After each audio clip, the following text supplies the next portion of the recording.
नमस्कार दोस्तों, आप सभी का बीके स्टडी टी8 में स्वागत है। आज की इस वीडियो में हम लोग एनसीईआरटी बुक के क्लास 6 सीरीज स्टार्ट कर रहे हैं। आज भूगोल विषय क्लास 6 पृथ्वी हमारा आवास है स्टार्ट करेंगे। क्लास 6 to 12 तक का एनसीईआरटी का सभी वीडियो अपलोड कर दिया जाएगा चैनल पर। चलिए देखते हैं पहला चैप्टर क्या है। पहला चैप्टर से स्टार्ट ही करेंगे। तो पहला चैप्टर है सौरमंडल में पृथ्वी। पहला चैप्टर है सौरमंडल में पृथ्वी। तो चलिए देखते हैं सौरमंडल में पृथ्वी। दोस्तों एक बात इसमें बता दें कि जो वीवीआई इम्पोर्टेंट इसमें हैं उसको हाईलाइट कर दिया गया है। तो आप हाईलाइट वाले पार्ट को थोड़ा गंभीर तरीक़ा से देखिएगा। चलिए देखते हैं हम शुरू से ही पढ़ेंगे, प्लस में आप हाईलाइट वाले पॉइंट को अधिक गंभीर नज़रों से देखिए। चलिए देखें। सूर्यास्त के बाद आकाश को देखना कितना अच्छा लगता है। आसमान में पहले एक या दो चमकते बिंदु ही दिखते हैं, लेकिन बाद में इनकी संख्या बढ़ती जाती है। आप उनकी गणना नहीं कर सकते। संपूर्ण आकाश छोटी छोटी चमकदार वस्तुओं से भर जाता है, जिनमें से कुछ चमकीले होते हैं एवं कुछ धुंधले होते। ऐसा प्रतीत होता है मानो आकाश में हीरे जड़े हो। इनमें से कुछ टिमटिमाते प्रतीत होते हैं, लेकिन अगर आप उनको ध्यान से देखेंगे तो आप पाएंगे कि इनमें से कुछ ही टिमटिमाहट अन्य से अलग हैं। ये बिना किसी टिमटिमाहट के चंद्रमा के समान चमकते हैं। इन चमकीले वस्तुओं के साथ आप लगभग प्रतिदिन चंद्रमा को भी देखते हैं। यह अलग अलग समय पर अलग आकार तथा अलग स्थितियों में दिखाई पड़ता है। अब हाइलाइटेड पॉइंट को देखते हैं। आप पूर्ण चंद्र को लगभग एक महीने में एक बार देख सकते हैं। यह पूर्ण चंद्रमा वाली रात या पूर्णिमा, इसी को पूर्णिमा कहते हैं। 15 दिन के बाद आप इसे नहीं देख सकते। यह नए चंद्रमा की रात्रि की या अमावस्या होती है। ऐसी रात में अगर आसमान साफ हो तो आप आसमान का अवलोकन अच्छी तरह से कर सकते हैं। क्या आपको इस बात पर आश्चर्य नहीं होता है कि हम दिन के समय चंद्रमा एवं इन सभी छोटी चमकीली वस्तुओं को क्यों नहीं देख पाते हैं? ऐसा इसलिए है क्योंकि सूर्य के अत्यधिक तेज प्रकाश के कारण रात के समय चमकने वाली वस्तुओं को हम दिन में नहीं देख पाते हैं। सूर्य, चंद्रमा तथा वे सभी वस्तुएं, हाइलाइटेड पॉइंट को पढ़ रहे हैं, सूर्य, चंद्रमा तथा वे सभी वस्तुएं जो रात के समय आसमान में चमकती हैं खगोलीय पिंड कहलाती हैं। कुछ खगोलीय पिंड बड़े आकार वाले तथा गर्म होते हैं। ये गैसों से बने होते हैं। इनके पास अपनी ऊष्मा तथा प्रकाश होता है, जिसे वे बहुत बड़ी मात्रा में उत्सर्जित करते हैं। इन खगोलीय पिंडों को तारा कहते हैं। सूर्य भी एक तारा है। क्या है? सूर्य एक तारा है। नेक्स्ट पेज देखते हैं। नेक्स्ट पेज में क्या है? रात के समय चमकते हुए अनगिनत तारे सूर्य के समान ही हैं, लेकिन हमसे बहुत अधिक दूर होने के कारण हम लोग उनकी ऊष्मा या प्रकाश का महसूस नहीं करते हैं तथा वे अत्यंत छोटे दिखाई पड़ते हैं। आपने अवश्य ध्यान दिया होगा कि कुछ दूरी से देखने पर सभी वस्तुएं छोटी दिखाई पड़ती हैं। अत्यधिक ऊंचाई पर उड़ रहा हवाई जहाज कितना छोटा दिखाई देता है। रात्रि में आसमान की ओर देखते समय आप हाइलाइटेड पॉइंट को आप पढ़ रहे हैं, तारों के विभिन्न समूहों द्वारा बनाई गई विविध आकृतियों को देख सकते हैं। ये नक्षत्र मंडल कहलाते हैं। अर्सा मेजर या बिग बियर इसी प्रकार का एक नक्षत्र मंडल है। क्या है? अर्सा मेजर या बिग बियर इसी प्रकार का एक नक्षत्र मंडल है। बहुत आसानी से पहचान में आने वाला नक्षत्र मंडल सप्त यानी 7 ऋषि संत हैं। यह 7 तारों का समूह है जो कि नक्षत्र मंडल अर्सा मेजर का भाग है। सप्तऋषि किसका भाग है? तो अर्सा मेजर का भाग है। अर्सा मेजर एक नक्षत्र मंडल है जो कि चित्र 1.1 में आप देख सकते हैं। आगे देखते हैं। चित्र 1.1 में देख सकते हैं। अपने परिवार या पड़ोस में किसी बड़े व्यक्ति से कहिए कि वह आपको आसमान में और अधिक तारे, ग्रहों तथा नक्षत्र मंडल को दिखाए।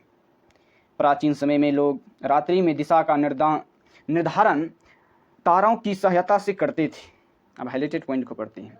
उत्तरी तारा उत्तर दिशा को बताता है, इसे ध्रुव तारा भी कहा जाता है। यह आसमान में हमेशा एक ही स्थान पर रहता है। हम सप्तऋषि की सहायता से ध्रुव तारे की स्थिति को जान सकते हैं। यानी ध्रुव तारे की स्थिति को जानने के लिए सप्तऋषि की मदद से हम आसानी से जान सकते हैं, जो कि चित्र 1.1 में दिया हुआ है। आप देखेंगे कि यदि सप्तऋषि मंडल के संकेतक तारों को आपस में मिलाते हुए एक काल्पनिक रेखा खींची जाए एवं उसे आगे की ओर बढ़ाया जाए तो वह ध्रुव तारे की ओर इंगित करेगी। कुछ खगोलीय पिंडों में अपना प्रकाश एवं ऊष्मा नहीं होती है, वे तारों के प्रकाश से प्रकाशित होते हैं। ऐसे पिंड ग्रह कहलाते हैं। जो खगोलीय पिंडों में अपना प्रकाश ऊष्मा नहीं होती है, वे किसके प्रकाश से प्रकाशित होते हैं? तो तारों के प्रकाश से प्रकाशित होते हैं।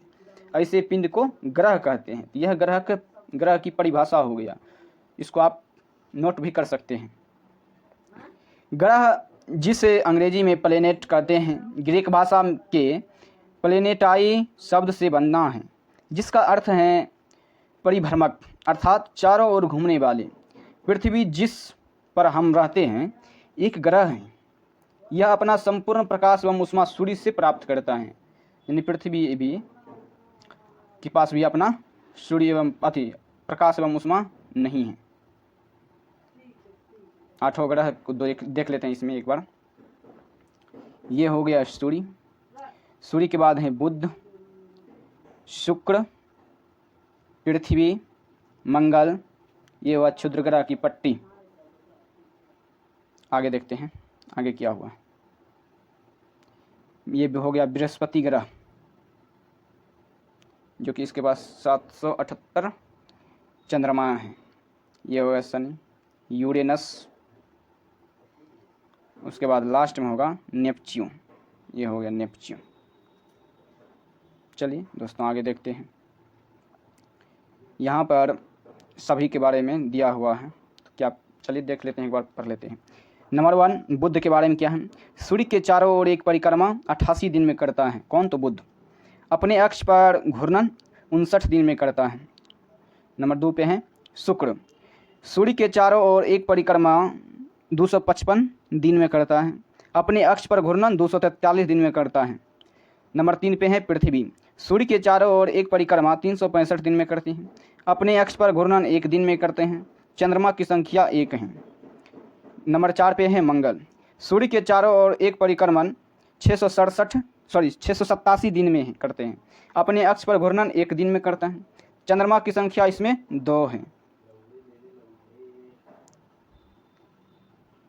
नंबर 5 पे है बृहस्पति ग्रह। सूर्य के चारों ओर एक परिक्रमण 11 महीने लगभग 12 साल अपने अक्ष पर घूर्णन 9 घंटे 56 मिनट में करता है। चंद्रमा की संख्या लगभग 53 है। नंबर 6 पे है शनि। सूर्य के चारों ओर एक परिक्रमण 29 साल 5 महीने में करता है। अपने अक्ष पर घूर्णन 10 घंटे 40 मिनट में करता है। चंद्रमा की संख्या इसमें लगभग 53 है। नेक्स्ट देखते हैं नंबर 7 में क्या है? यूरेनस। सूर्य के चारों ओर एक परिक्रमण 84 साल में करता है। अपने अक्ष पर घूर्णन 17 घंटे 14 मिनट में करता है। चंद्रमा की संख्या इसमें लगभग 27 है। नंबर 8 पे है नेपच्यून। सूर्य के चारों ओर एक परिक्रमण 164 साल में करते हैं। अपने अक्ष पर घूर्णन 16 घंटे 17 मिनट में करते हैं। चंद्रमा की संख्या 13 है इसमें। आगे देखते हैं दोस्तों, आप इस हाईलाइटेड पॉइंट को भी पढ़ सकते हैं। क्या आप जानते हैं? इनको पढ़ना जरूरी है इसमें, क्योंकि बहुत ही अच्छी बात बताई है। पौराणिक रोमन कहानियों में सोल सूर्य देवता को कहा जाता है। सौर शब्द का अर्थ है सूर्य से संबंधित, इसलिए सूर्य के परिवार को सौरमंडल कहा जाता है। इस हाइलाइटेड पॉइंट से ही यह सौरमंडल की परिभाषा को कुछ इंगित कर रहा है। आसमान में दिखने वाला चंद्रमा, यहाँ से आप देखते हैं इस हाइलाइटेड पॉइंट को। आसमान में दिखने वाला चंद्रमा एक उपग्रह है। यह हमारी पृथ्वी का सहचर है तथा इसके चारों ओर चक्कर लगाता है। हमारी पृथ्वी के समान 7 अन्य ग्रह हैं जो सूर्य से प्रकाश एवं ऊष्मा प्राप्त करते हैं। उनमें से कुछ के पास अपने चंद्रमा भी हैं। सौरमंडल की परिभाषा अब यहाँ से देखते हैं। सूर्य, 8 ग्रह, उपग्रह तथा कुछ अन्य खगोलीय पिंड जैसे क्षुद्र ग्रह एवं उल्का पिंड मिलकर सौरमंडल का निर्माण करते हैं। उसे हम सौर परिवार का नाम देते हैं, जिसका मुखिया सूर्य है। तो अब सूर्य के बारे में कुछ बातें हम जानते हैं। सूर्य सौरमंडल के केंद्र में स्थित है। यह बहुत बड़ा है एवं अत्यधिक गर्म गैसों से बना है। इसका खिंचाव बल इससे सौरमंडल को बांधे रखता है। सूर्य सौरमंडल के लिए प्रकाश एवं ऊष्मा का एकमात्र स्रोत है, लेकिन हम इसकी अत्यधिक तेज ऊष्मा को महसूस नहीं करते हैं, क्योंकि सबसे नज़दीक का तारा होने के बावजूद यह हमसे बहुत दूर है। सूर्य पृथ्वी से लगभग 1500 करोड़ किलोमीटर दूर स्थित है। कितना? सूर्य से पृथ्वी लगभग 1500 करोड़ किलोमीटर है। यह कॉम्पिटिटिव एग्जाम में बहुत बार पूछा गया है कुछ, तो इसको बहुत ही गहरी निगाहों से देख ले। अब ग्रह के बारे में हम लोग कुछ जानते हैं। ग्रह के बारे में, हमारे सौरमंडल में 8 ग्रह हैं। सूर्य से दूरी के अनुसार वे हैं। सूर्य से दूरी के अनुसार तो पहले नंबर पे बुध आता है, दूसरे पे शुक्र, फिर पृथ्वी, मंगल, बृहस्पति, शनि, यूरेनस और नेपच्यून। सूर्य से उनकी दूरी के अनुसार अंग्रेजी में ग्रहों के नाम याद रखने का आसान तरीका है। My very efficient mother just served us nuts. My में एम, भी, वेरी में भी, एफिशिएंट में ई, मदर में एम और जस्ट में जे, एस, सॉरी सर्व्ड में एस, एस में यस, यस में यू, नट्स में एन। इन सभी को मिला के सौरमंडल का निर्माण होता है। ये शॉर्ट फॉर्म हुआ नाम का पहला अक्षर। देखते हैं इस डब्बे वाले हाइलाइटेड पॉइंट को। इस हाइलाइटेड पॉइंट में क्या है? ज्योग्राफी एक अंग्रेजी शब्द है। यह ग्रीक भाषा से लिया गया है शब्द है, जिसका अर्थ है पृथ्वी का विवरण। यह 2 ग्रीक शब्दों से मिलकर बना है, जिसमें जीई शब्द का अर्थ है पृथ्वी एवं ग्राफिया का अर्थ है लिखना। आइए पृथ्वी के संबंध में और अधिक जानें। जियोलॉजी तो पृथ्वी का अध्ययन हो जाता है। जियोलॉजी पृथ्वी का अध्ययन हो जाता है। जियोमेट्री पृथ्वी का मापन हो जाता है। और जियोइड पृथ्वी के आकार के अनुरूप हो जाते हैं। चलिए दोस्तों देखते हैं इस डब्बा वाले भाग में क्या इंपॉर्टेंट है। खगोलीय पिंडों एवं उनकी गति के संबंध में अध्ययन करने वालों को खगोल शास्त्री कहते हैं। आर्यभट्ट प्राचीन भारत के प्रसिद्ध खगोल शास्त्री थे। उन्होंने कहा था कि सभी ग्रह तथा चंद्रमा परावर्तित सूर्य प्रकाश के कारण चमकते हैं। परावर्तित सूर्य प्रकाश के कारण, नोटेड टू बी पॉइंट। यहाँ से देखते हैं सौरमंडल के सभी 8 ग्रह एक निश्चित पथ पर सूर्य का चक्कर लगाते हैं। ये रास्ते दीर्घवृत्ताकार में फैले हुए हैं। ये कक्षा कहलाते हैं। कक्षा की परिभाषा यहाँ से निकल कर आती है, तो आप नोट कर सकते हैं अपने कॉपी में कक्षा की परिभाषा। बुध सूर्य के सबसे नज़दीक हैं। अपनी कक्षा में सूर्य के चारों ओर एक चक्कर लगाने में इसे केवल 88 दिन लगते हैं। शुक्र को पृथ्वी का जुड़वा ग्रह माना जाता है, क्योंकि इसका आकार एवं आकृति लगभग पृथ्वी के समान है। तो शुक्र ग्रह को जुड़वा ग्रह क्यों माना जाता है, ऐसा क्वेश्चन पूछ सकता है। तो क्योंकि इस शुक्र ग्रह का और पृथ्वी ग्रह के दोनों का आकार एवं आकृति लगभग समान है, इसी कारण शुक्र को और पृथ्वी को जुड़वा ग्रह के रूप में मानते हैं। अभी तक प्लूटो भी एक ग्रह माना जाता था, परंतु अंतर्राष्ट्रीय खगोलीय संगठन ने इंटरनेशनल एस्ट्रोनॉमिकल यूनिट ने अपनी बैठक अगस्त 2006 में यह निर्णय लिया कि कुछ समय पहले खोजे गए अन्य खगोलीय पिंड 2003 में यूबी 313 सीरस तथा प्लूटो बौने ग्रह कहे जा सकते हैं। तो प्लूटो ग्रह को बौने ग्रह के रूप में स्वीकार किया गया। देखते हैं नेक्स्ट पेज में क्या है पृथ्वी के बारे में। तो चलिए दोस्तों, पहले इस डिब्बा वाले भाग के इंपॉर्टेंट पॉइंट को देख लेते हैं। प्रकाश की गति लगभग 3 लाख किलोमीटर प्रति सेकंड है।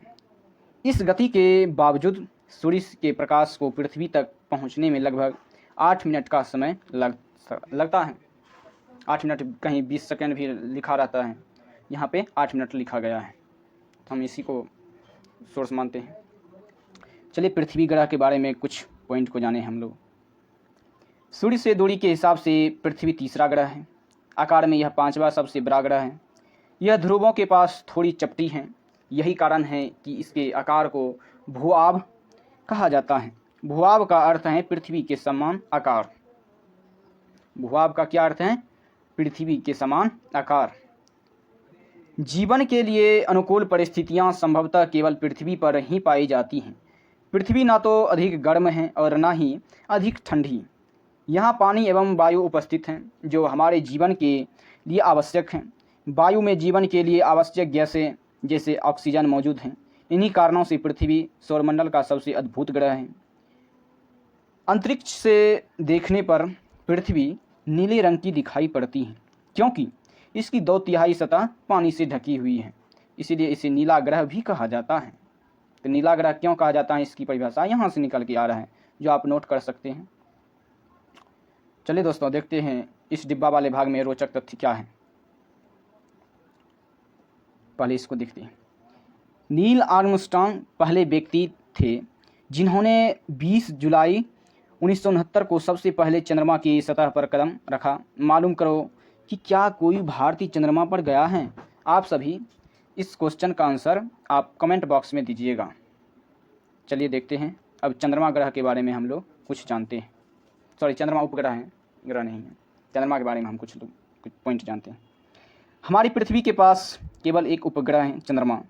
इसका व्यास पृथ्वी के व्यास का केवल 1/4 है।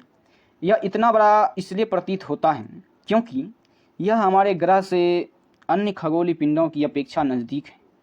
यह हमसे लगभग 3,84,400 किलोमीटर दूर हैं। अब आप पृथ्वी से सूर्य एवं चंद्रमा की दूरियों की तुलना कर सकते हैं। अब उपग्रह के बारे में कुछ पॉइंट हम लोग जानते हैं इस डिब्बा वाले भाग से।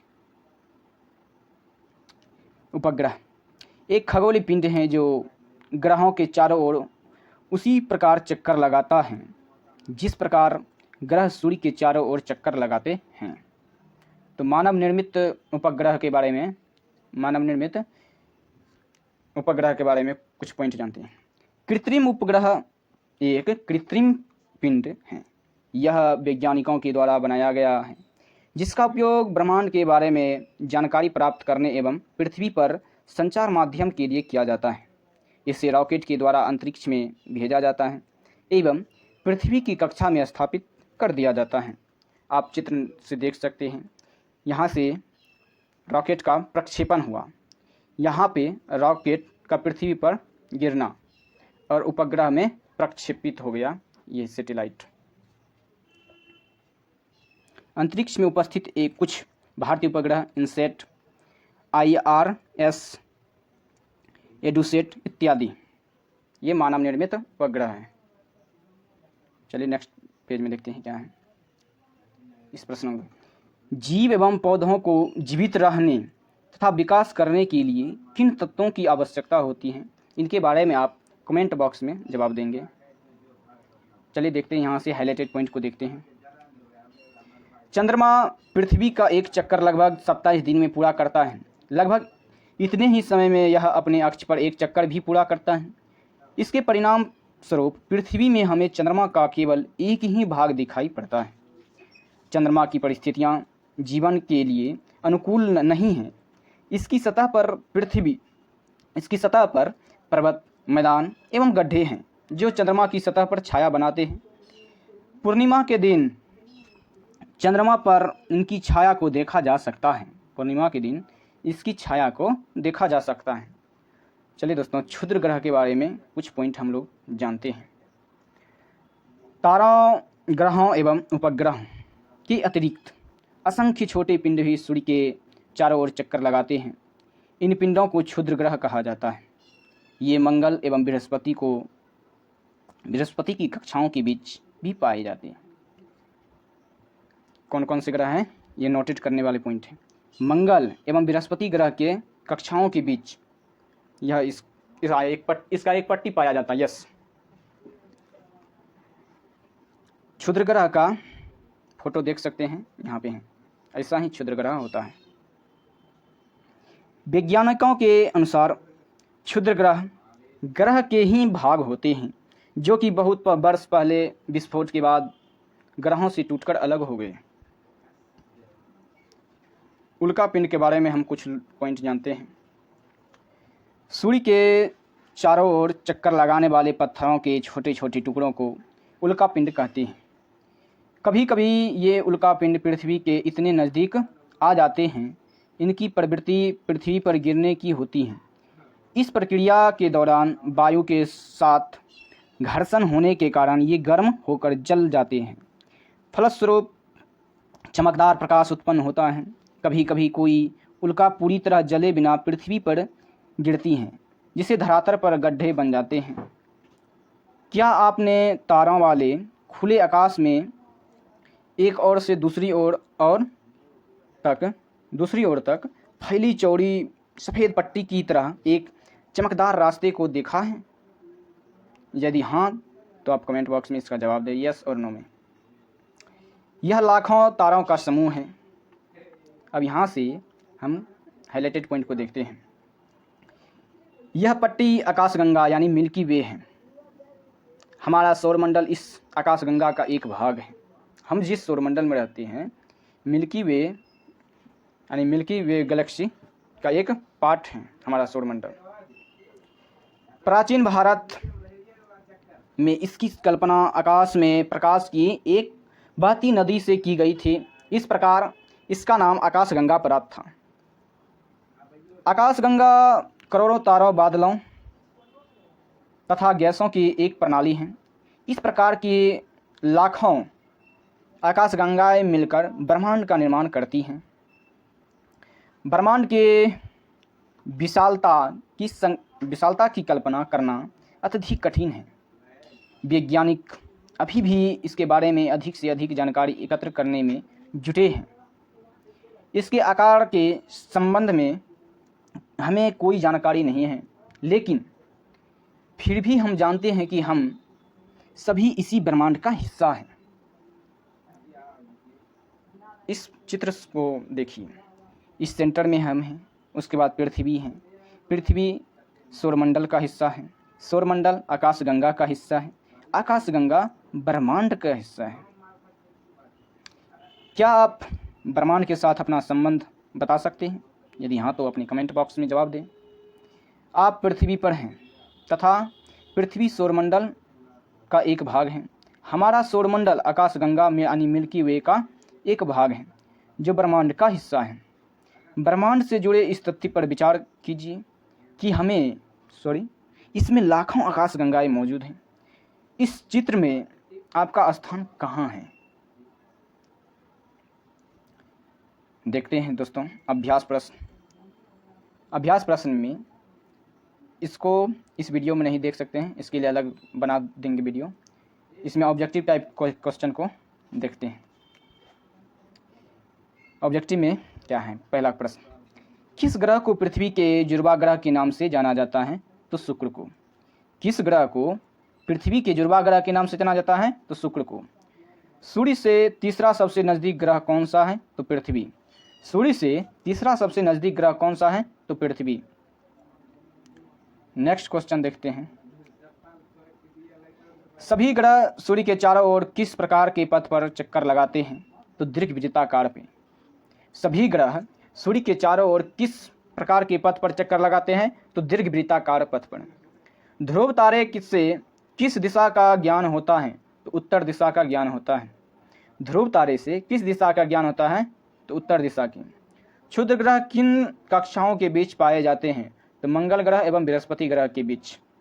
क्षुद्र ग्रह किन कक्षाओं के बीच पाए जाते हैं? तो मंगल ग्रह एवं बृहस्पति ग्रह के बीच। चलिए दोस्तों, खाली स्थान वाले प्रश्न को भी देख लेते हैं।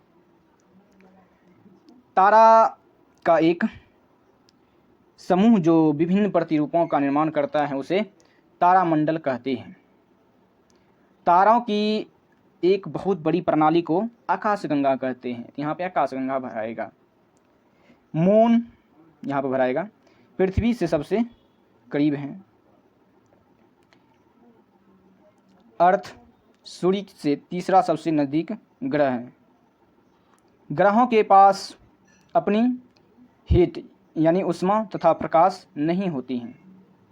यह